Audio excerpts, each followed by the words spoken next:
Hi guys! Good day! Ngayon, nandito tayo ngayon sa Nobel Sure and then tuturuan ko kayo kung paano tayo magde-deposit. So first, kung nakikita nyo itong word ng deposit, ay i-click lang natin.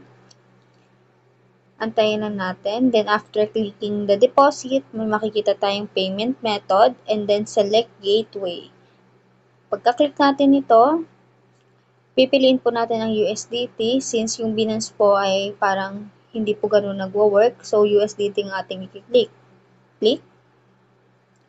And then, ilalagay natin yung amount kung magkano i-deposit mo. So, kami right now, magde-deposit tayo ng 600.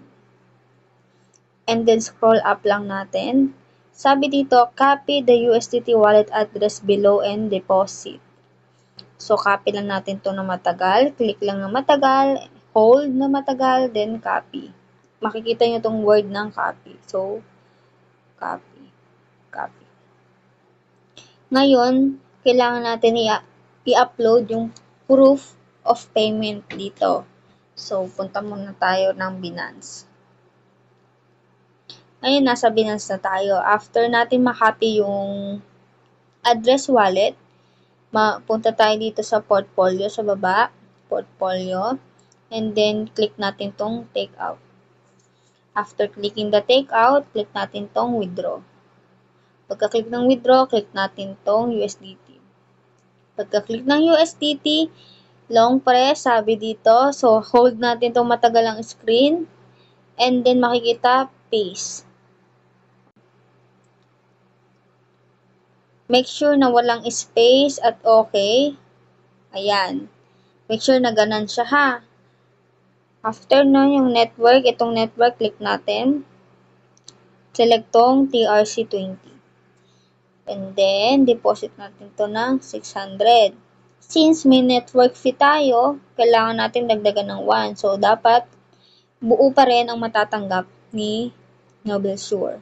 So, click natin tong withdraw.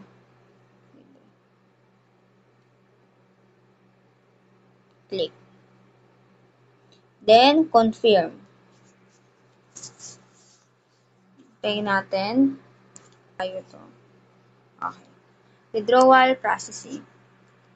Ito, kailangan natin ng receipt kasi sa Nobel Sure, hinahanapan tayo ng receipt, proof of payment.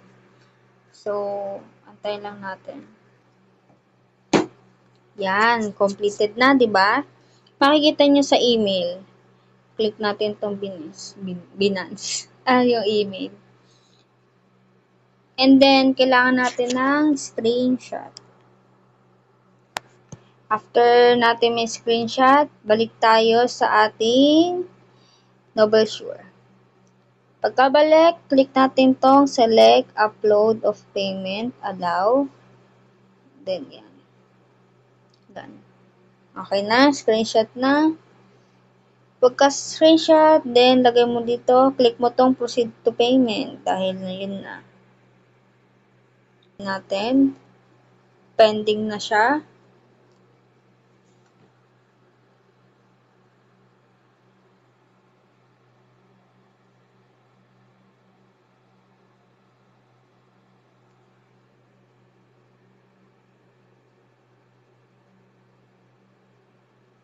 So, wag natin yung load ng ganun ha, baka mawala. So, cancel.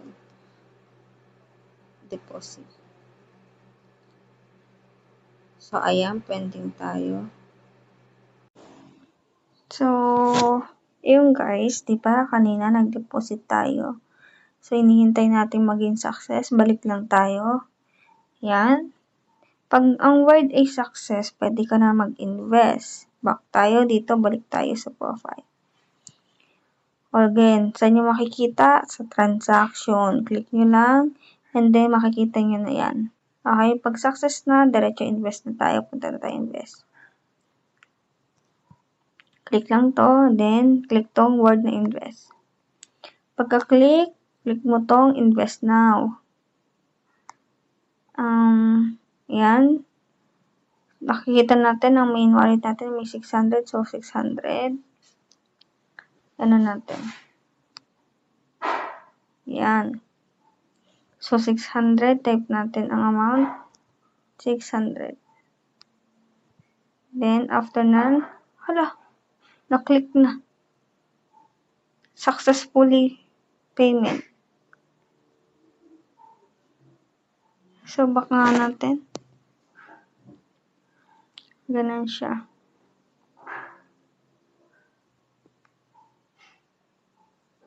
Basta pagka ganan, makikita nyo itong invest now. I-click nyo lang invest now. Then, mapupunta na kayo doon. Check natin notif. Ayan, approve na 30 minutes ago. Back natin dito. Click lang natin. Then, punta tayo sa scheme. Schema log. Yan. Invest na tayo.